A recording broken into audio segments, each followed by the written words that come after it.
ബിസ്മില്ലാഹിർ-റഹ്മാനിർ-റഹീം. അൽഹംദുലില്ലാഹ് വസ്സലാത്തു വസ്സലാമു അലാ റസൂലിൽ അമീൻ വഅലാ ആലിഹി വസഹ്ബിഹി അജ്മഈൻ. അമ്മാ ബഅദ്. അസ്സലാമു അലൈക്കും വറഹ്മത്തുള്ളാഹി. മുഹമ്മദ് നബി സല്ലല്ലാഹു അലൈഹി വസല്ലമയുടെ ജീവിതത്തെക്കുറിച്ച് അന്നു മുതൽ ഇന്നു വരെയുള്ള പണ്ഡിതന്മാരെല്ലാവരും എഴുതുകയും ചിന്തിക്കുകയും അതിനുവേണ്ടി ആവശ്യമായ പ്രവർത്തനങ്ങൾ നടത്തുകയും ചെയ്തിട്ടുണ്ട്. മൗലാന മൗദൂദിയെ സംബന്ധിച്ചിടത്തോളം അദ്ദേഹത്തിൻ്റെ ജീവിതത്തിൽ വളരെ വ്യക്തമായ തിക്താനുഭവങ്ങളും കൂടി നൽകിയ ഒരു വിഷയമാണ് നബി സല്ലല്ലാഹു അലൈഹി വസല്ലമയോടുള്ള അദ്ദേഹത്തിൻ്റെ സമർപ്പണ ജീവിതം തന്നെ. മൗലാന മൗദൂദിയുടെ ബന്ധമെന്നത് സയ്യിദ് അബുൽ ആല മൗദൂദി എന്നാണല്ലോ അദ്ദേഹത്തിൻ്റെ മുഴുവൻ പേര് തന്നെ. നബി സല്ലല്ലാഹു അലൈഹി വസല്ലമയുടെ കുടുംബവുമായി തന്നെ ബന്ധമുള്ള ഒരാളെന്ന നിലയിലും ആ ഒരു പ്രവാചകത്വ നിയോഗത്തിൻ്റെ പൂർത്തീകരണം സംഭവിക്കുന്നത് പണ്ഡിതന്മാരിലൂടെയാണ് എന്നുള്ള നബിവചനത്തിൻ്റെ അടിസ്ഥാനത്തിലും മൗലാന മൗദൂദി ആ ഒരു മിഷൻ ഏറ്റെടുക്കുകയായിരുന്നു എന്ന് വേണം നമ്മൾ മനസ്സിലാക്കാൻ. മൗലാന മൗദൂദിയുടെ കുടുംബം കണക്ട് ചെയ്യപ്പെടുന്നത് 12ാം നൂറ്റാണ്ടിൽ ഒരുപക്ഷേ ഇന്ത്യൻ സബ് കോണ്ടിനെൻറ്റിൽ ഇസ്ലാമിക പ്രബോധന പ്രവർത്തനങ്ങളുമായി വന്ന സയ്യിദുൽ മഷായിഖ് ഖുതുബുദ്ദീൻ മൗദൂദ് ചിശ്തി എന്ന് പറയുന്ന പണ്ഡിതൻ്റെ ബന്ധത്തിലൂടെയാണ് ഹുസൈൻ റളിയല്ലാഹു അൻഹുവിലേക്ക് കണക്ട് ചെയ്യപ്പെടുകയും അതുവഴി നബി സല്ലല്ലാഹു അലൈഹി വസല്ലമയിലേക്ക് ബന്ധിപ്പിക്കപ്പെടുകയും ചെയ്യുന്ന നബി സല്ലല്ലാഹു അലൈഹി വസല്ലമയും മൗദൂദി സാഹിബും തമ്മിലുള്ള ബന്ധം. അതുകൊണ്ട് തന്നെ ഈ സയ്യിദ് കുടുംബത്തിലെ ഒരാളെന്ന നിലയിലും മൗലാന മൗദൂദിക്ക് സുന്നത്തും ഹദീസും നബി സല്ലല്ലാഹു അലൈഹി വസല്ലമയും എല്ലാം അദ്ദേഹത്തിൻ്റെ ഹൃദയത്തോട് ചേർന്ന് നിൽക്കുന്ന വിഷയം കൂടിയിട്ടാണ് എന്നത് പ്രത്യേകമായി പരാമർശിക്കേണ്ട ഒരു കാര്യം കൂടിയിട്ടാണ്. മൗലാന മൗദൂദിയുടെ എല്ലാ രചനകളിലും നബി സല്ലല്ലാഹു അലൈഹി വസല്ലമ പരാമർശിക്കപ്പെടുന്നു. സ്വാഭാവികമായും അതുണ്ടാകും. അതിനേക്കാളും അപ്പുറം അദ്ദേഹത്തിൻ്റെ ചിന്തകളിൽ, രചനകളിലെല്ലാം അതുവരെ പണ്ഡിതന്മാർ സ്വീകരിച്ചിരുന്ന രീതികളിൽ നിന്ന് വ്യത്യസ്തമായി മൗലാന മൗദൂദി നബി സല്ലല്ലാഹു അലൈഹി വസല്ലമയെ കൂടുതൽ ആഴത്തിൽ സ്പർശിക്കുകയാണ് ചെയ്യുകയുണ്ടായത്. സാധാരണ തർബിയത്തി തസ്കിയത്തി ചർച്ചകൾക്കപ്പുറം നിന്നുകൊണ്ട് നബി സല്ലല്ലാഹു അലൈഹി വസല്ലമയെ ഒരു ജീവിതത്തിൻ്റെ മുഴുവൻ മേഖലകളിലേക്കും അതിന് റിസോഴ്സായ ഒരു അവലംബം എന്ന നിലയിൽ മൗലാന മൗദൂദി നബി സല്ലല്ലാഹു അലൈഹി വസല്ലമയെയും തിരുസുന്നത്തിനെയും സമർത്ഥിക്കേണ്ട ഒരു സാഹചര്യം കൂടി അദ്ദേഹത്തിൻ്റെ ജീവിതത്തിൽ ഉണ്ടാവുന്നുണ്ട്. അദ്ദേഹത്തിൻ്റെ ഒരു കാലഘട്ടം നമുക്കറിയാം, ആധുനികതയുടെ ഒരു കാലഘട്ടം. അതുപോലെ തന്നെ ബ്രിട്ടീഷ് സാമ്രാജ്യം ഇന്ത്യ കീഴടക്കി നിൽക്കുന്ന ഒരു പശ്ചാത്തലം, വിവിധ മുസ്ലിം നവാബുമാർ പല ഭാഗത്തായൊക്കെ ഭരിക്കുന്ന ഒരു കാലഘട്ടം, അതുപോലെ പാശ്ചാത്യ ചിന്താധാരകൾ മുസ്ലിങ്ങൾക്കിടയിൽ ശക്തമായി സ്വാധീനം ചെലുത്തുന്ന ഒരു കാലഘട്ടം. അതിൻ്റെ കൂടെ തന്നെ ആധുനിക വിദ്യാഭ്യാസത്തിൻ്റെ ഭാഗം എന്ന നിലയിൽ തന്നെ മുസ്ലിങ്ങളിൽ ആ ഒരു തരത്തിൽ ആധുനിക ചിന്താധാരകളോട് ഒരു താല്പര്യം കൂടുകയും അതിൻ്റെ അടിസ്ഥാനത്തിൽ ശരീഅത്തിനോടും ഹദീസിനോടും തിരുസുന്നത്തിനോടും ഖുർആനിനോട് പോലും അവരുടെ സമീപനത്തിൽ ഒരുപാട് അയവുകൾ വരികയും ചെയ്ത ഒരു പശ്ചാത്തലത്തിലും കൂടിയിട്ടാണ് നബി സല്ലല്ലാഹു അലൈഹി വസല്ലമയെക്കുറിച്ച് മൗലാന മൗദൂദി എഴുതുകയും ചിന്തിക്കുകയും ചെയ്യാൻ തുടങ്ങുന്നത്. ഒരുപക്ഷെ നമ്മൾക്ക് മൗലാന മൗദൂദിയുടെ ആദ്യത്തെ ഒരു അക്കാദമികമായ ബൃഹത് കൃതി എന്ന് തന്നെ പരാമർശിക്കാൻ പറ്റുന്നത് 1927 പശ്ചാത്തലത്തിൽ അദ്ദേഹം എഴുതിയ അൽ ജിഹാദ് ഫിൽ ഇസ്ലാം എന്ന് പറയുന്ന രചനയാണ്. ജിഹാദ് എന്ന് പറയുന്ന രചന. ആ ഒരു സമയത്ത് നോർത്ത് ഇന്ത്യൻ ഭാഗത്ത് ശ്രദ്ധാനന്ദ് എന്ന് പറയുന്ന ഒരു ശുദ്ധി പ്രസ്ഥാനത്തിൻ്റെ നേതാവായ ഒരാൾ കൊലയപ്പെടുകയും അത് കൊല ചെയ്തതൊരു മുസ്ലിമാണ് എന്നതിൻ്റെ പേരിൽ തന്നെ ജിഹാദ് എന്നത് ഇസ്ലാമിലെ ഏറ്റവും മഹത്തായ, ഏറ്റവും അർത്ഥഗർഭമായ പദപ്രയോഗം തെറ്റിദ്ധരിക്കപ്പെടുകയും അതിലൂടെ നബി സല്ലല്ലാഹു അലൈഹി വസല്ലമയ്ക്കെതിരെ ശക്തമായ ആരോപണങ്ങളും അറ്റാക്കും ഉണ്ടാകുന്ന ഒരു പശ്ചാത്തലത്തിലാണ് ചെറുപ്പക്കാരനായ മൗലാന മൗദൂദി അൽ ജിഹാദ് ഫിൽ ഇസ്ലാം എന്ന് പറയുന്ന രചന തന്നെ നടത്തുന്നത്. ഇസ്ലാമിൽ എന്താണ് രചന, അതുകൊണ്ടാണ് എന്താണ് ഉദ്ദേശിക്കുന്നത്, പരിശുദ്ധ ഖുർആൻ അതെങ്ങനെയാണ് അതിനെ വിശദീകരിക്കുന്നത്, തിരുസുന്നത്തിൽ അതെങ്ങനെയാണ് അത് കൈകാര്യം ചെയ്യപ്പെട്ടത്, അതുപോലെ തന്നെ ഖിലാഫത്ത് റാഷിദയുടെ കാലഘട്ടത്തിൽ ഏതൊക്കെ തരത്തിലാണ് ജിഹാദ് നടന്നത്, അങ്ങനെ സലഫു സാലിഹിയുടെ കാലത്തും പിന്നീടുമുള്ള ജിഹാദിൻ്റെ വിവിധ തരത്തിലുള്ള വിശദീകരണങ്ങൾ മൗലാന മൗദൂദി നടത്തുന്നത് പോലും നബി സല്ലല്ലാഹു അലൈഹി വസല്ലമയ്ക്കെതിരെയുള്ള ആ ആരോപണങ്ങളെയും അവഹേളനങ്ങൾക്കും ഒരു മറുപടി എന്ന നിലയിലും കൂടിയിട്ടാണ് എന്ന് നമുക്ക് അദ്ദേഹത്തിൻ്റെ ജീവിതം നോക്കുമ്പോൾ മനസ്സിലാക്കുവാൻ കഴിയും. അതിൻ്റെ കൂടെ തന്നെ മൗലാന മൗദൂദിയുടെ ഏറ്റവും പ്രധാനപ്പെട്ട ക്ലാസിക് രചന തഫ്ഹീമുൽ ഖുർആൻ തന്നെയാണ്, യാതൊരു സംശയവുമില്ല. തഫ്ഹീമുൽ ഖുർആനിൽ ആദ്യം അവസാനം വരെയും നബി സല്ലല്ലാഹു അലൈഹി വസല്ലമയുടെ പ്രവാചകത്വത്തെ സ്ഥാപിക്കാനുള്ള അദ്ദേഹത്തിൻ്റെ ശ്രമം അതിഗംഭീരം തന്നെയാണ്. അതിൻ്റെ കൂടെ തന്നെ ഖുർആനിൻ്റെ അമാനുഷികതയെക്കുറിച്ച് ശക്തമായ വെല്ലുവിളികൾ നേരിടുന്ന ഒരു പശ്ചാത്തലം ഉണ്ടായിരുന്നു. അതുപോലെ തന്നെ അത് ഓറിയൻ്റലിസ്റ്റ് പഠനങ്ങളിലൂടെ, ക്രിസ്ത്യൻ മിഷണറികളുടെ പഠനങ്ങളിലൂടെ, യഹൂദ പണ്ഡിതന്മാരായ രിബികളുടെയും പഠനങ്ങളിലൂടെയെല്ലാം ഖുർആൻ്റെ തന്നെ ആധികാരികത ചോദ്യം ചെയ്യപ്പെടുന്ന പശ്ചാത്തലത്തിൽ അതിനെ വിശദീകരിക്കുന്ന നബി സല്ലല്ലാഹു അലൈഹി വസല്ലമയുടെ ജീവിതത്തെ അതിസുന്ദരമായി വ്യാഖ്യാനിച്ചുകൊണ്ട് തന്നെ ഖുർആനിൻ്റെ ആധികാരികതയെ വിശദീകരിക്കുന്ന സമീപനമാണ് മൗലാന മൗദൂദി തഫ്ഹീമുൽ ഖുർആനിൽ സ്വീകരിച്ചത്. അതായത് ബൈബിളിലും ഇന്ന് കാണുന്ന തോറയിലും അല്ലെങ്കിൽ ബൈബിളിലും പരാമർശിക്കപ്പെട്ട പ്രവാചകന്മാർ വളരെ മോശകരമായി ചിത്രീകരിക്കപ്പെടുമ്പോൾ, എന്നാൽ അതല്ല പ്രവാചകത്വമെന്നും ഖുർആൻ വിശദീകരിക്കുന്ന ഇവരുടെ വ്യക്തിത്വത്തെ പരിശുദ്ധമായി തന്നെ മനസ്സിലാക്കിക്കൊണ്ട് ആ ഒരു തരത്തിലുള്ള ചിത്രീകരണമാണ് അല്ലെങ്കിൽ വ്യക്തിത്വമാണ് ശരിയായതെന്നും ഖുർആൻ്റെ അടിസ്ഥാനത്തിൽ വിശദീകരിക്കുന്നത് നമുക്ക് കാണാം. ബൈബിൾ മൗലാന മൗദൂദിയുടെ പ്രധാനപ്പെട്ട റെഫറൻസുകളിലൊന്നാണ്.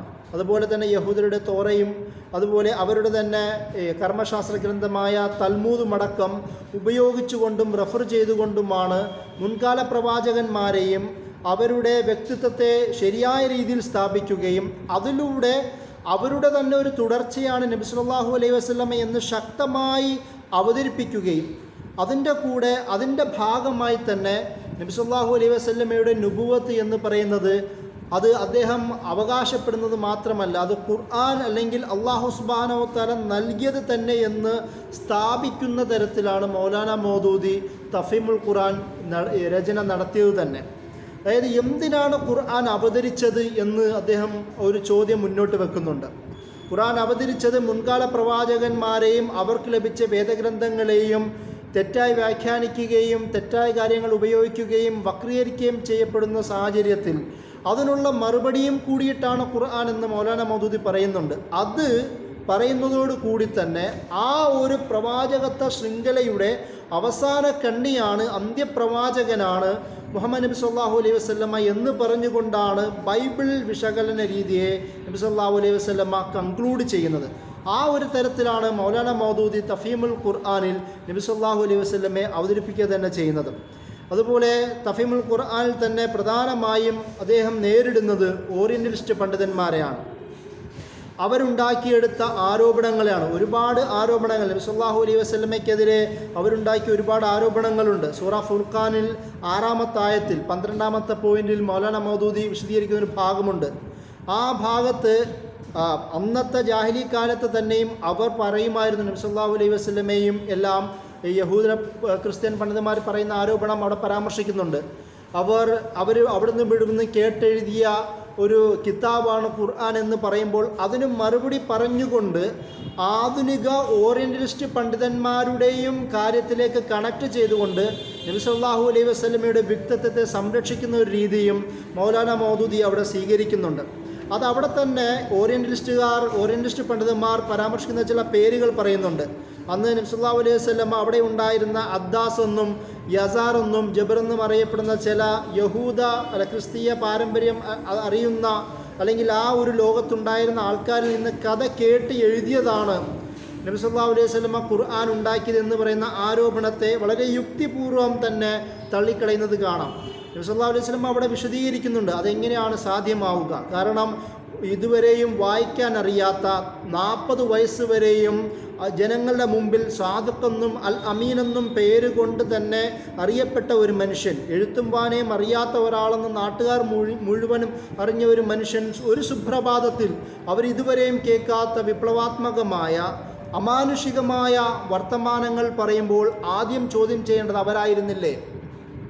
രണ്ടാമത് നബി സല്ലല്ലാഹു അലൈഹി വസല്ലമയുടെ കൂടെ നിരന്തരമുണ്ടായിരുന്ന അബൂബക്കർ, ഉമർ, ഉസ്മാൻ, അലിയെ പോലുള്ള പ്രമുഖരായ എല്ലാ സ്വഹാബിമാർക്കും നബിയെ ചോദ്യം ചെയ്യാൻ പറ്റുമായിരുന്നുവല്ലോ. അപ്പോൾ അങ്ങനെ അതൊക്കെ പറഞ്ഞുകൊണ്ട് ഈ ഓറിയൻ്റലിസ്റ്റ് പണ്ഡിതരുടെ യുക്തിരഹിതമായ ആരോപണങ്ങൾക്ക് മറുപടി പറയുന്നതും നമുക്ക് സൂറ ഫുർഖാനിലെ 6-ാമത്തെ ആയത്തിൽ അതിൻ്റെ വിശദീകരണങ്ങൾ നമുക്ക് കാണുവാൻ കഴിയും.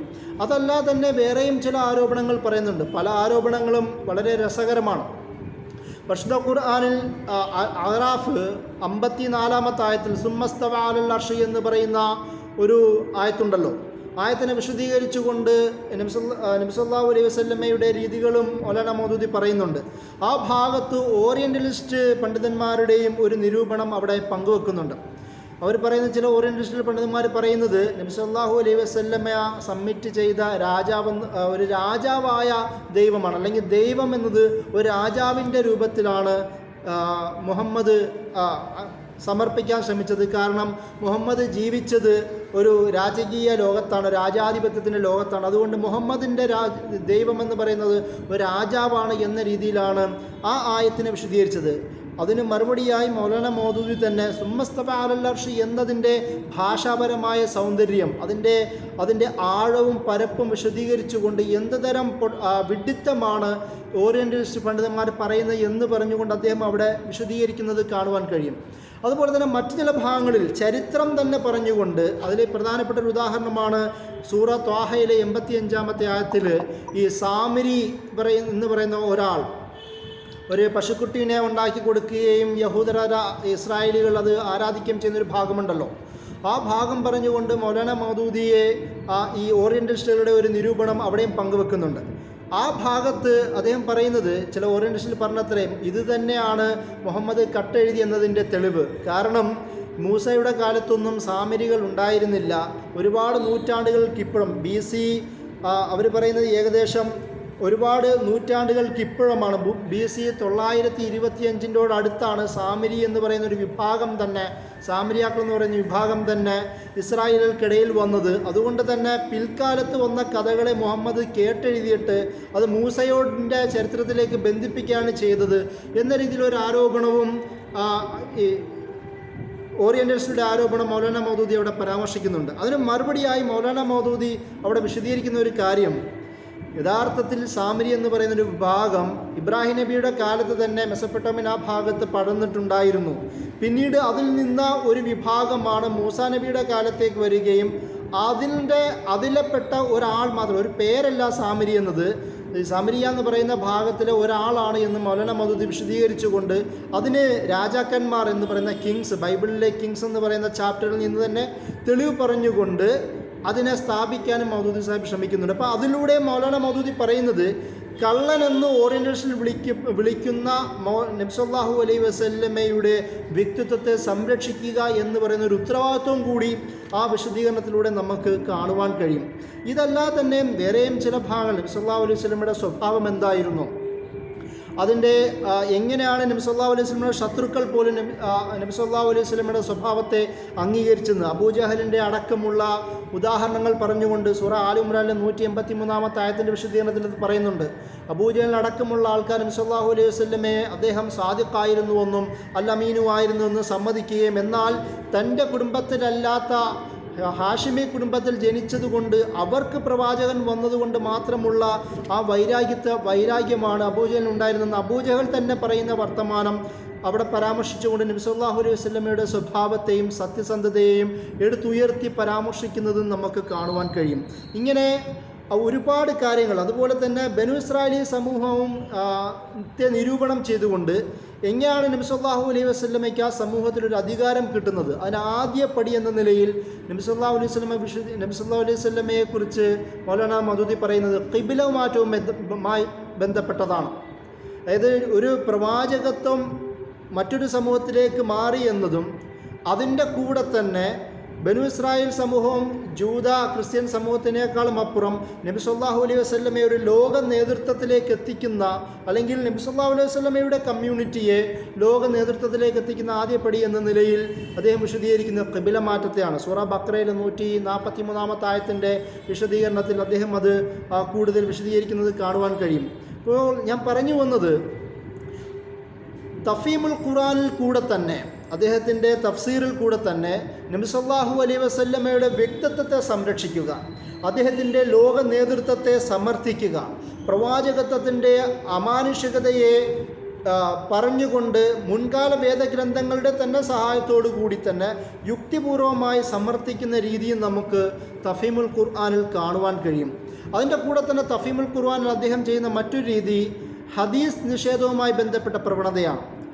നമുക്കറിയാം, മൗലാന മൗദൂദിയുടെ കാലഘട്ടത്തിലെ ഏറ്റവും പ്രധാനമായ വെല്ലുവിളി എന്ന് പറയുന്നത് ഹദീസ് നിഷേധം തന്നെയായിരുന്നു. അത് മുസ്ലിങ്ങൾക്കിടയിലായിരുന്നു. ഓറിയൻ്റലിസ്റ്റ് പണ്ഡിതന്മാരുടെ വായനയും അല്ലെങ്കിൽ മറ്റു പല വായനകളിലൂടെയും മുസ്ലിം ഇൻ്റലക്ച്വലുകൾക്കിടയിൽ, പ്രത്യേകിച്ച് യൂറോപ്യൻ വിദ്യാഭ്യാസം ലഭിച്ച അല്ലെങ്കിൽ ഇംഗ്ലീഷ് വിദ്യാഭ്യാസം ലഭിച്ച മുസ്ലിങ്ങൾക്കിടയിൽ, ബുദ്ധിജീവികൾക്കിടയിൽ ഹദീസിനോടുള്ള ഒരു മതിപ്പ് കുറയുകയും ഹദീസ് ലൈഫാണെന്നും അല്ലെങ്കിൽ മൗദൂ ആണെന്നും അല്ലെങ്കിൽ പിൽക്കാലത്ത് ചേർക്കപ്പെട്ട ചില കഥകൾ മാത്രമാണെന്നും അതൊരു പ്രാമാണികമായി അംഗീകരിക്കാൻ പറ്റില്ല എന്ന് പറയുന്ന ഒരു ആരോപണം നിലനിൽക്കുമ്പോൾ അതിനും മറുപടിയായി മൗലാന മൗദൂദി തഫീമുൽ ഖുർആൻ തന്നെ ഉപയോഗിക്കുന്നത് കാണുവാൻ കഴിയും. വിവിധ ഉദാഹരണങ്ങളിലൂടെ നമുക്കത് വിശദീകരിക്കണം. സൂറ നഹ്ലിലെ 44 ആയത്തിൻ്റെ വിശദീകരണത്തിൽ അദ്ദേഹം അത് കൂടുതൽ എടുത്ത് പറയുന്നുണ്ട്. എന്തുകൊണ്ടാണ് ഹദീസിൻ്റെ പ്രാമാണികത വരുന്നത്, എന്തുകൊണ്ടാണ് നബി സല്ലല്ലാഹു അലൈഹി വസല്ലമ ഒരു മുബയ്യിനായി, അതായത് ഒരു ഖുർആനിൻ്റെ വിശദീകരിക്കുന്ന ഒരാളായി മാറുന്നത്, അതിലൂടെ എങ്ങനെയാണ് ഹദീസിൻ്റെ പ്രാമാണികത ആധികാരികമായി മാറുന്നത് എന്നൊക്കെയും അദ്ദേഹം ഖുർആനിലെ വിവിധ ഭാഗങ്ങളിൽ, തഫ്സീറിൽ, അദ്ദേഹത്തിൻ്റെ തഫീമുൽ ഖുർആനിൽ വിവിധ ഭാഗങ്ങളിൽ വിശദമായി തന്നെ കൈകാര്യം ചെയ്യുന്നത് നമുക്ക് കാണുവാൻ കഴിയും. ഇത് ഒരു ഭാഗമാണെങ്കിൽ, രണ്ടാമത് ഹദീസിനോടുള്ള അദ്ദേഹത്തിൻ്റെ സമീപനമായിരുന്നു. മുഴുവനായും തിരുസുന്നത്തിനെ അദ്ദേഹം എങ്ങനെയാണ് സമീപിച്ചത്. അദ്ദേഹത്തിൻ്റെ, ഞാൻ നേരത്തെ പറഞ്ഞതുപോലെ ജിഹാദ് ഫിൽ ഇസ്ലാം ആവട്ടെ അല്ലെങ്കിൽ തഫീമുൽ ഖുർആൻ ആവട്ടെ, അതിലും ഹദീസുമായി ബന്ധപ്പെട്ട കൂടുതൽ ആധികാരികമായ ചർച്ചകൾ അദ്ദേഹം നടത്തുന്നതോടെ കൂടെ തന്നെ അകാലികമായ പ്രശ്നങ്ങളെ മുൻകൊണ്ടുകൊണ്ട് ഓറിയൻ്റലിസ്റ്റുകളുടെയും ഖുർആനിസ്റ്റുകൾ എന്ന് വിളിക്കപ്പെടുന്ന ഒരു വിഭാഗത്തിൻ്റെയും അവർക്കുള്ള മറുപടിയായിട്ടും കൂടിയിട്ടാണ് ഹദീസ് നിഷേധത്തിനോടൊപ്പം തന്നെ ഖുർആനിസം എന്ന് പറയുന്ന ഒരു ചിന്താധാരയും മുസ്ലിങ്ങൾക്കിടയിൽ രൂപപ്പെട്ടു. സർ സയ്യിദ് അഹമ്മദ് ഖാനെ പോലുള്ള, മൗലവി ചിറാഗ് അലീനെ പോലുള്ള, അതുപോലെ തന്നെ ഗുലാം മുഹമ്മദ് പർവേസിനെ പോലുള്ള ആൾക്കാർ ഖുർആനിസ്റ്റുകൾ എന്ന രീതിയിൽ കൂടുതൽ അറിയപ്പെട്ട ഒരു വിഭാഗമായിരുന്നു. അതിൽ ചില ആൾക്കാർ ഹദീസിനെ ചില ഹദീസിൽ സ്വീകരിക്കും, ചിലതിനെ തള്ളിക്കളയും. ബഹുഭൂരിപക്ഷം ഖുർആനിസ്റ്റുകളും ഹദീസിനെ മുഴുവനായും തള്ളിക്കളയുന്നവരായിരുന്നു. ആ ഒരു സാഹചര്യത്തിലാണ് മൗലാന മൗദൂദി സുന്നത്ത് കി ആയിനെ ഹൈസിയത്ത് എന്ന് വിളിക്കപ്പെടുന്ന, മലയാളത്തിൽ സുന്നത്തിൻ്റെ പ്രാമാണികത എന്ന പേരിൽ അറിയപ്പെട്ട കിതാബ് രചിക്കുന്നത്. 1961 പശ്ചാത്തലത്തിലാണ് ഈ ഒരു ബുക്ക് മൗലാന മൗദൂദി രചിക്കുന്നത്. അതിൽ തന്നെ ഈ ഗുലാം മുഹമ്മദ് പർവേസിനെ പോലുള്ള ആൾക്കാർ വളരെ കോംപ്ലിക്കേറ്റഡായ ഒരു ചിന്തയാണ് മുസ്ലിം സമൂഹത്തിൽ നടപ്പിലാക്കാൻ ശ്രമിച്ചത്. മാർക്സിസ്റ്റ് സോഷ്യലിസ്റ്റ് പ്രത്യയശാസ്ത്രക്കാരനായ അദ്ദേഹം പറഞ്ഞത് നിസാമി റുബൂബിയത്ത് എന്ന് പറയുന്ന ഒരു കൺസെപ്റ്റാണ് മുന്നോട്ട് വെച്ചത്. അതായത് മാർക്സിസത്തിൻ്റെ അവസാന രൂപം എന്ന് പറയുന്നത് ഒരു സമ്പൂർണ്ണമായ മാർക്സിസം സംഭവിക്കും അല്ലെങ്കിൽ കമ്മ്യൂണിസം സംഭവിക്കും എന്നാണല്ലോ പറയുന്നത്. അതുപോലെ തന്നെയാണ് ഒരു നിസാമി റുബൂബിയത്താണ് നമ്മുടെ ഉദ്ദേശം. അതുകൊണ്ട് തന്നെ ഇഖാമത്തു സലാത്ത് പോലുള്ള കാര്യങ്ങളൊന്നും നമസ്കരിക്കുക എന്നുള്ള അർത്ഥത്തിലല്ല, അല്ലെങ്കിൽ നമസ്കാരം നിലനിർത്തുകയോ നമസ്കാരം സ്ഥാപിക്കുകയോ എന്നുള്ള അർത്ഥത്തിലല്ല. അത് പകരം നിസാമി റുബൂബിയത്ത്, അള്ളാഹുവിൻ്റെ പരിപാലന വ്യവസ്ഥ സ്ഥാപിക്കുക എന്നതാണ്.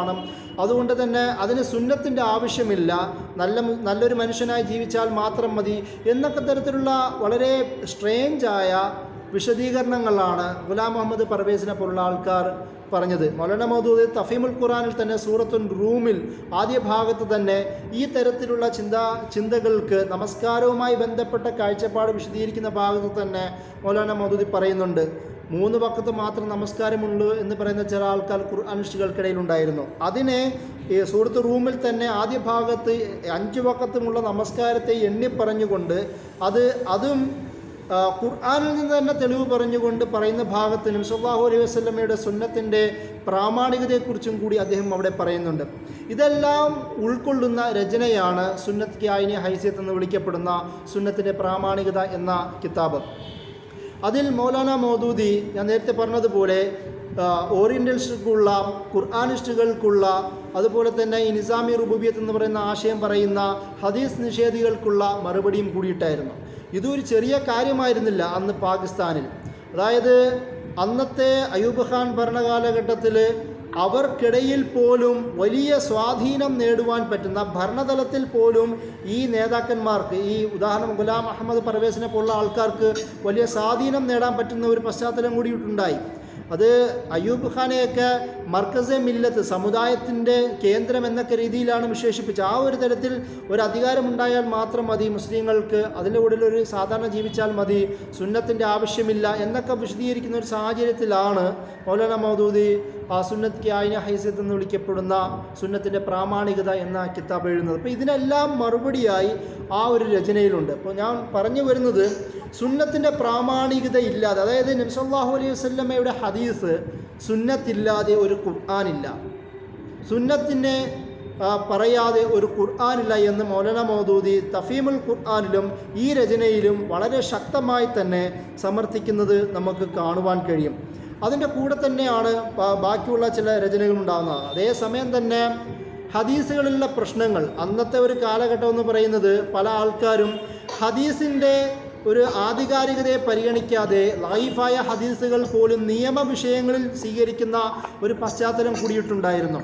അപ്പോൾ ആ ഒരു സാഹചര്യത്തിൽ മൗലാന മൗദൂദി ഹദീസിൻ്റെ മത്തുനും റിവായത്തും ദിറായത്തും ഒരുപോലെ, അതിൻ്റെ റിപ്പോർട്ടും സനദും ഇസ്നാദും പരിഗണിക്കുന്നത് പോലെ തന്നെ ഹദീസിൻ്റെ അകക്കാമും ദിറായത്തും കൂടി പരിഗണിക്കണമെന്നും ഖുർആൻ്റെ മൗലികതയ്ക്ക് ചേർന്ന് നിൽക്കുന്ന ഹദീസിനെയാണ് പ്രാധാന്യം കൊടുക്കണമെന്നും അദ്ദേഹം ഖുർആൻ ഇത് സുന്നത്തിൻ്റെ പ്രാമാണികത എന്ന രചനയിൽ അദ്ദേഹം സംസാരിക്കുന്നുണ്ട്. ഇതുകൊണ്ട് തന്നെ അദ്ദേഹത്തിൻ്റെ അനുയായികൾ മൗലാന മൗദൂദി അദ്ദേഹത്തിൻ്റെ എല്ലാ രചനകളിലും ഉപയോഗിച്ച ഹദീസുകളുടെ ഒരു കളക്ഷൻ തന്നെ നടത്തിയിട്ടുണ്ട്. തഫീമുൽ ഖുർആൻ എന്ന് വിളിക്കുന്നത് പോലെ മൗലാന മൗദൂദിയുടെ ഹദീസിൻ്റെ കളക്ഷൻ്റെ പേരാണ് തഫീമുൽ അഹാദീസ്. 8 വാള്യങ്ങളാണ് അതിനുള്ളത്. നമ്മുടെ മലയാളത്തിൽ അത് പബ്ലിഷ് ചെയ്യപ്പെട്ടിട്ടില്ല. അത് അബ്ദുൽ വക്കീൽ അലവി എന്ന് പറയുന്ന മൗലാന മൗദൂദിയുടെ പ്രധാനപ്പെട്ട ഒരു ശിഷ്യനാണ് ആ ഒരു ഹദീസിൻ്റെ കളക്ഷൻ നടത്തിയിരിക്കുന്നത്. അതുകൊണ്ട് തന്നെ വളരെ സുന്ദരമായ ലെവലിൽ ഹദീസിൻ്റെ ആധികാരികത തന്നെ ഉൾക്കൊള്ളുന്ന തരത്തിലാണ് നമുക്ക് ആ രചനയിൽ കാണുവാൻ കഴിയുന്നത്. അതിൻ്റെ ഒരു ഓർഡർ പോലും പുതിയ രീതിയിലാണ് മൗലാന മൗദൂദിയുടെ കാഴ്ചപ്പാടിനെ അനുകൂലിച്ചുകൊണ്ട് തന്നെ അബ്ദുൽ വക്കീൽ അലവി നടത്തിയിരിക്കുന്നത്. ആ ഒരു ഹദീസ് കളക്ഷൻ തന്നെ, അതിൽ തന്നെ ഖുർആനിസ്റ്റുകൾക്കും ഓറിയൻ്റലിസ്റ്റുകൾക്കും ഹദീസ് നിഷേധികൾക്കും പൊതു ഇസ്ലാമിക ശത്രുവിനെതിരെയുമെല്ലാം ഉള്ളൊരു മറുപടി എന്ന നിലയിലും കൂടിയിട്ടാണ് ആ ഹദീസിൻ്റെ കളക്ഷൻ തഫീമുൽ ഹദീസ് എന്ന് പറയുന്ന കിതാബ്, 8 വാള്യമുള്ള കിതാബ് അബ്ദുൽ വക്കീൽ അലവി നടത്തിയിരിക്കുന്നതെന്ന് പോലും അതിനെക്കുറിച്ചിട്ടുള്ള സ്റ്റഡീസിൽ നമുക്ക് കാണുവാൻ കഴിയും. അതും മൗലാന മൗദൂദിയുടെ തിരുസുന്നത്തിൻ്റെ, അതിൻ്റെ പ്രൊട്ടക്ഷനുള്ള, അതിൻ്റെ സംരക്ഷണത്തിലുള്ള അദ്ദേഹത്തിൻ്റെ ഒരു കമ്മിറ്റ്മെൻറ്റിൻ്റെ അടയാളവും കൂടിയിട്ടാണെന്ന് നമ്മൾ മനസ്സിലാക്കണം.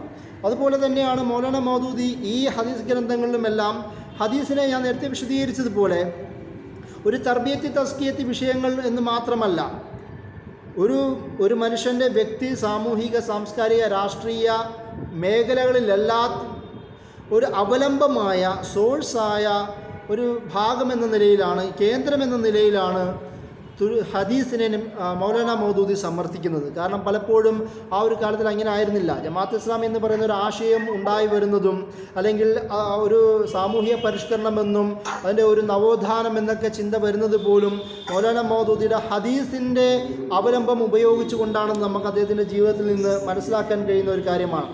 ഇത് വെറുതെ ചർച്ച ചെയ്യേണ്ട ഒരു വിഷയമല്ല. കാരണം അന്നത്തെ ഒരു സാഹചര്യത്തിൽ പാകിസ്ഥാനിൽ ഭരണഘടനാ പരിഷ്കാരം നടന്നുകൊണ്ടിരിക്കുന്ന ഒരു പശ്ചാത്തലമായിരുന്നു.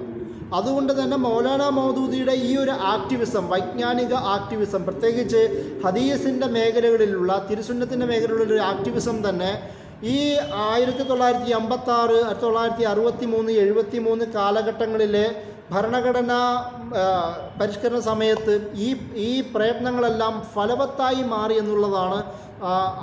മൗലാന മൗദൂദിയുടെ കോൺട്രിബ്യൂഷനെ സ്വീകരിക്കുന്ന തരത്തിലേക്കും പാകിസ്ഥാനിലെ ഒരു ഭരണ നേതൃത്വം മാറി എന്ന് പോലും നമുക്ക് കാണുവാൻ കഴിയും. എന്ന് മാത്രമല്ല, ഒരു സാഹചര്യത്തിൽ പാകിസ്ഥാനിലെ പഞ്ചാബിലെ ഹൈക്കോർട്ട് ഹദീസ് നിഷേധത്തിൻ്റെ ഒരു പ്രവണത ഉള്ള ഒരു നിയമവിധി നടത്തിക്കൊണ്ടായി. മൗലാന മൗദൂദി അതിനെതിരെ ശക്തമായി മറുപടി എഴുതുകയും അവസാനം ആ കോർട്ടിന് ആ നിയമം പിൻവലിക്കേണ്ടി വരുന്ന ഒരു സാഹചര്യം പോലും ഉണ്ടായി. അത്രത്തോളം മൗലാന മൗദൂദി ഹദീസുമായും തിരുസുന്നത്തുമായും അതിനോട് അത്രത്തോളം ഒരു ആക്ടിവിസം നടത്തിയ ഒരാൾ എന്ന നിലയിൽ നമുക്ക് അദ്ദേഹത്തിൻ്റെ ജീവിതത്തിൽ കാണുവാൻ കഴിയുന്ന ഒരു വസ്തുതയാണ്. അതിൻ്റെ കൂടെ തന്നെയാണ് മൗലാന മൗദൂദി ഇതിനാൽ തന്നെ നബി സല്ലല്ലാഹു അലൈഹി വസല്ലമയുടെ പ്രവാചകത്വത്തെ സംരക്ഷിക്കുക, നബി സല്ലല്ലാഹു അലൈഹി വസല്ലമയുടെ നിയോഗത്തെ സംരക്ഷിക്കുക, നബി സല്ലല്ലാഹു അലൈഹി വസല്ലമയുടെ അന്ത്യപ്രവാചകത്വം എന്ന് പറയുന്ന ആശയത്തെ സംരക്ഷിക്കുക എന്നതിൻ്റെ ഭാഗമായി തന്നെ അദ്ദേഹം ചെയ്ത പ്രധാനപ്പെട്ട 2 പരിപാടികളാണ് ഖാദിയാനി മസ്അല എന്ന് പറയുന്ന രചന. 1953 അദ്ദേഹം അത് രചിച്ചു. മൗലാന മൗദൂദിയുടെ വധശിക്ഷയിലേക്ക് പോലും നയിച്ച രചനയാണ് ഖാദിയാനി മസ്അല. അതിൻ്റെ അന്നത്തെ ഒരു സാഹചര്യം കൂടി നമ്മൾ അറിയേണ്ടതുണ്ട്. പാകിസ്ഥാനിൽ സഫറുല്ലാ ഖാൻ എന്നൊക്കെ വിളിക്കപ്പെടുന്ന ഒരു ഖാദിയാനി നേതാവ് പോലും മന്ത്രിയായി വരുന്ന ഒരു പശ്ചാത്തലത്തിലാണ് ഖാദിയാനി മസ്അല എന്ന് പറയുന്ന പേരിൽ മൗലാന മൗദൂദി രചന നടത്തുന്നത്. അത് പാകിസ്ഥാനിൽ വലിയ പ്രക്ഷോഭങ്ങൾ ഉണ്ടാക്കുകയും അദ്ദേഹം 2 വർഷക്കാലം ജയിലിൽ നടക്കുകയും ശക്തമായ സമ്മർദ്ദത്തിൻ്റെ ഭാഗമായി അദ്ദേഹത്തെ ജയിലിൽ നിന്ന് വിമോചിപ്പിക്കുകയും ചെയ്യുന്ന ഒരു സാഹചര്യം പോലും ഉണ്ടാകുന്നു. കാരണം മൗലാന മൗദൂദി ബാക്കിയുള്ള പണ്ഡിതന്മാരും ഇതേ സമയത്ത് ഖാദിയാനി വിരുദ്ധ അല്ലെങ്കിൽ ആ ഒരു വിഷയവുമായി ബന്ധപ്പെട്ട് സജീവമായിരുന്നെങ്കിൽ പോലും മൗലാന മൗദൂദിയുടെ സംഭാവന ഈ ഒരു വിഷയത്തിൽ പാകിസ്ഥാനിൽ ഖാദിയാനി സമൂഹത്തോടുള്ള സമീപനത്തിൽ വ്യക്തമായ മാറ്റം വരുത്തുവാൻ കാരണമായി എന്നത് നമ്മൾ മനസ്സിലാക്കേണ്ടതുണ്ട്. അതിൻ്റെ കൂടെ തന്നെയാണ് 1963 ഒരു 10 വർഷങ്ങൾക്കിപ്പുറം ഖത്തമുൻ നുബുവ പ്രവാചകത്വ പരിസമാപ്തി എന്ന് പറയുന്ന പേരിൽ മലയാളത്തിൽ അത് പബ്ലിഷ് ചെയ്തിട്ടുണ്ട്. ആ ഒരു വിഷയത്തിലും പാകിസ്ഥാനിലെ അഹമ്മദി സമൂഹത്തെ, പ്രത്യേകിച്ച് അഹമ്മദി എന്ന സ്വയം വിളിക്കുന്ന ഖാദിയാനി സമൂഹത്തിനെ അവരെ ശക്തമായി നിരൂപണം ചെയ്യുന്ന ഒരു രചനയും കൂടി അദ്ദേഹം നടത്തുന്നുണ്ട്. ഇതെല്ലാം ഞാൻ നേരത്തെ പറഞ്ഞതുപോലെ നബി സല്ലല്ലാഹു അലൈഹി വസല്ലമയുടെ വ്യക്തിത്വത്തെ സംരക്ഷണം, പ്രവാചകത്വ സംരക്ഷണം, സുന്നത്തിൻ്റെ സംരക്ഷണം, ഖുർആനിൻ്റെ ആശയങ്ങളുടെ സംരക്ഷണം എന്നതാണ് ഈ ഒരു രചനകളിൽ നിന്നും പ്രവർത്തനങ്ങളിൽ നിന്നുമൊക്കെ നമുക്ക് മനസ്സിലാക്കുവാൻ കഴിയുന്നത്. അതിൻ്റെ കൂടെ തന്നെ നമുക്കറിയാവുന്നതുപോലെ അദ്ദേഹത്തിൻ്റെ പ്രഭാഷണ പരമ്പരകൾ, ഖുത്ബാത്ത് എന്ന് നമുക്കറിയാവുന്ന ഇസ്ലാം പോലുള്ള ഷഹാത്ത് ഹക്ക് പോലുള്ള രക്ഷാസരണി, മലയാളത്തിൽ നമുക്കറിയാവുന്ന പല രചനകളും അദ്ദേഹത്തിൻ്റെ പ്രഭാഷണങ്ങളിലാണ്. ഈ പ്രഭാഷണങ്ങളെല്ലാം മൗലാന മൗദൂദി ഹദീസിൻ്റെ അകക്കാമ്പ് ഉൾക്കൊണ്ടുകൊണ്ടിട്ടുള്ള പ്രഭാഷണങ്ങളാണ് നടത്തിയിരിക്കുന്നത്. കാരണം ഇങ്ങനെയുള്ള രചനകളിൽ അധികവും നമുക്ക് ഹദീസ് അതിൻ്റെ ഒരു പരാമർശം നമുക്ക് കാണുവാൻ കഴിയില്ല. അതായത് ഹദീസ് കോട്ട് ചെയ്തുകൊണ്ടുള്ള പ്രഭാഷണങ്ങളല്ല പലതും ഈ രചനകൾ. ഹദീസ് അദ്ദേഹം കൂടുതൽ ഉപയോഗിക്കുന്നത് അദ്ദേഹം വളരെ ക്ലാസിക്കായി അക്കാദമികമായി കൈകാര്യം ചെയ്ത ആഴത്തിൽ എഴുതിയ രചനകളിലാണ് അദ്ദേഹം കൂടുതൽ ഹദീസുകൾ ഉപയോഗിച്ചിരിക്കുന്നത്. അപ്പോൾ ഈ ബുക്കുകളിലെല്ലാം നബി സല്ലല്ലാഹു അലൈഹി വസല്ലമയുടെ വാക്കുകളിൽ നിന്ന് ഊർജ്ജം ഉൾക്കൊണ്ടുകൊണ്ടിട്ടുള്ള ഹദീസുകളെ അങ്ങനെ പരാമർശിച്ചുകൊണ്ട് തസ്കിയത്തിനും തർബിയത്തിനുമായി കൈകാര്യം ചെയ്യുന്ന രീതിയിലാണ് ഈ പ്രഭാഷണ പരമ്പരകളിലെല്ലാം മൗലാന മൗദൂദി സ്വീകരിച്ചിരുന്ന സമീപനം. അതുപോലെ തന്നെ മലയാളത്തിലില്ലാത്ത മറ്റൊരു രചനയാണ് ഖുത്ബാത്തെ യൂറോപ്യൻ ഭാഗത്ത് 1965 ആ ഭാഗത്ത് പല യൂറോപ്യൻ സന്ദർശനം മൗലാന മൗദൂദി നടത്തുന്നുണ്ട്. അവിടെയുള്ള ഇസ്ലാമിക ജനതയെ, മുസ്ലിം യുവത്വങ്ങളെയെല്ലാം കൂട്ടിയിരുത്തിക്കൊണ്ട് മൗലാന മൗദൂദി ഈ പ്രഭാഷണങ്ങളിൽ, അത് അഖ്തർ ഹിജാസിയാണ് ഈ ഖുത്ബാത്തെ യൂറോപ്പ് എന്ന് പറയുന്നത് അത് കളക്ട് ചെയ്തിരിക്കുന്നത്. അതിൽ ഈ ഹദീസുകൾ, അതായത് ഒരു യൂറോപ്യൻ സമൂഹത്തിൽ ജീവിച്ചിരിക്കുന്ന മുസ്ലിങ്ങളോട് പോലും എങ്ങനെയാണ് ഇസ്ലാമിക ജീവിതം നയിക്കേണ്ടതെന്നുള്ള ഒരു പ്രഭാഷണങ്ങളാണ് ഇതിലുമുള്ളത്. അതിലും നബി സല്ലല്ലാഹു അലൈഹി വസല്ലമയുടെ ഹദീസുകളിൽ നിന്നും ഊന്നിക്കൊണ്ടുള്ള ചർച്ചകളാണ് നമുക്ക് അവിടെയും കാണുവാൻ കഴിയുന്നത്. അതുപോലെ മൗലാന മൗദൂദിയുടെ മറ്റൊരു പ്രധാനപ്പെട്ട രചനയാണ് തജ്ദീദു ഇഹ്യാഉദ്ദീൻ എന്ന് പറയുന്ന history of revivalist movement in Islam എന്ന് അറിയപ്പെട്ട രചന. ആ രചനയിൽ ആരാണ് പ്രവാചകൻ, പ്രവാചകത്വത്തിൻ്റെ ജോലി, നിയോഗം എന്താണ് എന്ന് പറഞ്ഞുകൊണ്ട് നബി സല്ലല്ലാഹു അലൈഹി വസല്ലമ എന്താണ് ചെയ്തത്, ആ ഒരു സമൂഹത്തിൻ്റെ റെവല്യൂഷൻ, ഒരു വിപ്ലവം ചെയ്തത്, ആ ഒരു സമൂഹത്തിൻ്റെ ജീവിതത്തെയും സംസ്കാരത്തെയും സാമൂഹികമായ എല്ലാ ഇടപെടലുകളുടെയും വ്യക്തമായ മാറ്റം കൊണ്ടുവന്നത്. ആ ഒരു ചിന്തയുടെ ബാക്കിപത്രമാണ് തജ്ദീദ് എന്നും അതിൽ നിന്ന് പ്രവാചകത്വത്തിൽ നിന്ന് പിന്നീട് എങ്ങനെയാണ് വറസത്തുൽ അംബിയ പ്രവാചകന്മാരുടെ ഒരു അനന്തരഗാമികളായി പണ്ഡിതന്മാർ മാറേണ്ടതെന്നും അവരുടെ ഡ്യൂട്ടിയായി മൗലാന മൗദൂദി തജ്ദീദിനെയും യഹ്യാഇനെയും നവോത്ഥാനത്തെയും വിശദീകരിക്കുന്നത് നമുക്ക് കാണുവാൻ കഴിയും. അത് വളരെ ആകർഷകമായ വളരെ കൂടുതൽ ചർച്ച ചെയ്യപ്പെടേണ്ട ഒരു രചനയാണ്. അതിൽ കൂടി മൗലാന മൗദൂദിയുടെ ഒരു ചിന്ത നമുക്ക് കാണുവാൻ കഴിയുന്നത് ഓരോ തജ്ദീദും ചെയ്യുന്നവർ പ്രവാചകത്വ നിയോഗത്തിൻ്റെ അനന്തരഗാമികളാണ്, ആ പ്രവാചകത്വത്തിൻ്റെ നിയോഗം ഏറ്റെടുക്കുന്നവരാണ് എന്ന രീതിയിലാണ് മൗലാന മൗദൂദി ആ രചനയിൽ ഉടനീളം വിശദീകരിക്കുന്നത്. അതിൻ്റെ കൂടെയാണ് മറ്റൊരു പ്രധാനപ്പെട്ട രചന, നമുക്കെല്ലാവർക്കും അറിയാവുന്നതുപോലെ 1965 അദ്ദേഹം രചിച്ച ഖിലാഫത്ത് മുലൂക്കിയത്ത് എന്ന് പറയുന്ന ഏറ്റവും വിവാദം നിറഞ്ഞ ഒരു രചന. അതായത് അന്നത്തെ മുസ്ലിം സമൂഹം പാകിസ്ഥാനിൽ പല ഭാഗങ്ങളായ തന്നെ ഒരുപാട് മറുപടികളും ആ മറുപടിയായി മൗലാന മൗദൂദിയുടെ കുറിപ്പുകളും വളരെ ശ്രദ്ധേയമായ ഒരു അക്കാദമിക കാലഘട്ടമായിരുന്നു അന്ന് നടന്നിരുന്നത്. അതിൽ മൗലാന മൗദൂദി എന്താണ് പ്രവാചകത്വമെന്നും ആ പ്രവാചകത്വത്തിൽ നിന്ന് ഖിലാഫത്ത് എങ്ങനെയാണ് രൂപപ്പെടുന്നതെന്നും ഖിലാഫത്തുർ റാഷിദ നുബൂവത്തിനെ എങ്ങനെയാണ് സാക്ഷാത്കരിക്കാൻ ശ്രമിച്ചതെന്നുമെല്ലാം വിശദീകരിക്കുന്നുണ്ട്. അത് നബി സല്ലല്ലാഹു അലൈഹി വസല്ലമയുടെ ജീവിതത്തിൻ്റെ ആശയത്തിൻ്റെ ഒരു സാക്ഷാത്കാരമാണ് ഈ ഖിലാഫത്തു മുലൂക്കിയത്തിൽ, പ്രത്യേകിച്ച് ഖിലാഫത്തുർ റാഷിദയിൽ അവർ ചെയ്തതെന്ന് മൗലാന മൗദൂദി ആദ്യ ഭാഗത്ത് വിശദീകരിക്കുന്നുണ്ട്. അതുപോലെ തന്നെ മൗലാന മൗദൂദിയുടെ പൊളിറ്റിക്കൽ ഫിലോസഫിയിൽ നമുക്കറിയാം അദ്ദേഹം തിയോ ഡെമോക്രസി എന്ന് പറയുന്ന ഒരു ചിന്തയാണ് മുന്നോട്ട് വെച്ചത്. ശരീഅത്ത് പ്രോക്തമായ അള്ളാഹുവിൻ്റെ സുപ്രീമസി അംഗീകരിച്ചു കൊണ്ടിട്ടുള്ള ഒരു പോപ്പുലർ സൊവൈനിറ്റി എന്ന നിലയിൽ തിയോ ഡെമോക്രസി എന്ന് പറയുന്ന ഒരു ആശയം അദ്ദേഹം മുന്നോട്ട് വെക്കുന്നുണ്ട്. അദ്ദേഹത്തിൻ്റെ മൗലാന മൗദൂദി ഇത് പറയുന്നത് ഇസ്ലാം വേ ഓഫ് ലൈഫ് എന്ന് പറയുന്ന രചനയിലാണ് ഈ വിശദീകരണമുള്ളത്. ആ ഭാഗത്ത് തന്നെ തിയോ ഡെമോക്രസിയുടെ അടിസ്ഥാനമായി മൗലാന മൗദൂദി എണ്ണുന്നത് തന്നെ ഒന്ന് അടിസ്ഥാന പ്രിൻസിപ്പിൾസ് എന്ന് പറയുന്നത് ഒന്ന് തൗഹീദാണ്, രണ്ട് നബി സല്ലല്ലാഹു അലൈഹി വസല്ലമയുടെ റിസാലത്താണ്, മൂന്നാമത്തെ ഖിലാഫത്താണ്. അദ്ദേഹത്തിൻ്റെ പൊളിറ്റിക്കൽ ഫിലോസഫിയിൽ പോലും നബി സല്ലല്ലാഹു അലൈഹി വസല്ലമയുടെ ചിന്തകളിൽ നിന്ന് ഊർജ്ജം ഉൾക്കൊണ്ടുകൊണ്ടാണ് ഈ ചിന്ത തന്നെ മുന്നോട്ട് വെക്കുന്നത്. ഹുക്കുമത്ത് ഇലാഹി എന്ന് പറയുന്നതും അല്ലെങ്കിൽ ഹാക്കിമിയത്ത് എന്ന് പറയുന്ന പദങ്ങളുമെല്ലാം ഖുർആനിൽ നിന്ന് കടമെടുത്ത പദങ്ങൾ തന്നെയാണല്ലോ. ഈ ഒരു ആശയം പോലും നബി സല്ലല്ലാഹു അലൈഹി വസല്ലമയുടെ ആ ഭരണകാലഘട്ടം പിന്നീട് വന്ന ഖുലഫാഉർ റാഷിദുടെ ഭരണകാലഘട്ടത്തിൽ നിന്ന് കടമെടുത്തതാണെന്ന് നമുക്ക് ഖിലാഫത്ത് മുലൂക്കിയത്തിൻ്റെ രചനയിൽ നമുക്ക് കാണുവാൻ കഴിയും. ഈ ഒരു ചിന്തയുടെ ഒരു അപ്ലിക്കേഷൻ മൗലാന മൗദൂദി പാകിസ്ഥാനിൽ ചെയ്യുന്നത് പാകിസ്ഥാനിലെ ഭരണഘടനാ പ്രക്ഷോഭ കാലഘട്ടത്തിൽ അദ്ദേഹം എഴുതിയ 1960കളിൽ അദ്ദേഹം എഴുതിയ ഒരു രചനയുണ്ട്, ഇസ്ലാമിക് ലോ ആൻഡ് കോൺസ്റ്റിറ്റ്യൂഷൻ എന്ന് പറയുന്ന രചന. അത് ഖുർഷിദ് അഹമ്മദാണ് അത് ഇംഗ്ലീഷിലേക്ക് ട്രാൻസ്ലേറ്റ് ചെയ്തത്. അദ്ദേഹം ഇതൊക്കെ എഴുതുന്നതൊക്കെ ഉറുദുവിലാണല്ലോ.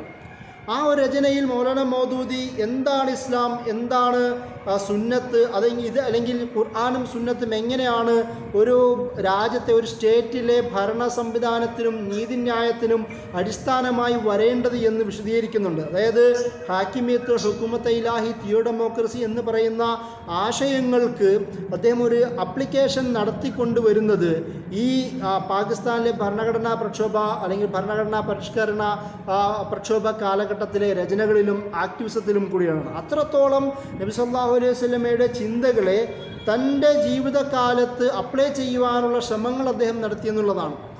പാകിസ്ഥാനിലെ ഒരു പ്രത്യേകത മുസ്ലിം നാഷണലിസം എന്ന് മൗലാന മൗദൂദി വിളിക്കുന്ന മുസ്ലിങ്ങളായ പ്രത്യേകിച്ച് മുസ്ലിം ലീഗ് നേതാക്കന്മാരുടെ ഒരു നാഷണലിസ്റ്റ് ടെൻഡൻസിയുള്ള ഭരണക്രമം കൊണ്ടുപോകുന്ന ഒരു പശ്ചാത്തലത്തിൽ അതല്ല വേണ്ടതെന്നും ഒരു ഇസ്ലാമികമായ ഒരു സംവിധാനമാണ് കെട്ടിപ്പടുക്കേണ്ടതെന്നും മൗലാന മൗദൂദി മുന്നോട്ട് വെക്കുന്നുണ്ട്. ഒരു പക്ഷേ ചില പണ്ഡിതന്മാരുടെ അഭിപ്രായത്തിൽ ഇസ്ലാമിക് റിപ്പബ്ലിക് ഓഫ് പാകിസ്ഥാൻ എന്ന് പറയുന്ന പദപ്രയോഗം തന്നെ രൂപപ്പെടുന്നതിൽ മൗലാന മൗദൂദിയുടെ നല്ല പങ്കുണ്ട് എന്ന് പോലും നമുക്ക് ചരിത്രത്തിൽ കാണുവാൻ കഴിയും. അതുപോലും ഞാൻ നേരത്തെ പറഞ്ഞതുപോലെ അദ്ദേഹത്തിൻ്റെ പൊളിറ്റിക്കൽ ഫിലോസഫിയുടെ ഒരു അപ്ലിക്കേഷൻ്റെ ഭാഗമായിരുന്നു എന്നാണ് നമ്മൾ മനസ്സിലാക്കേണ്ടത്.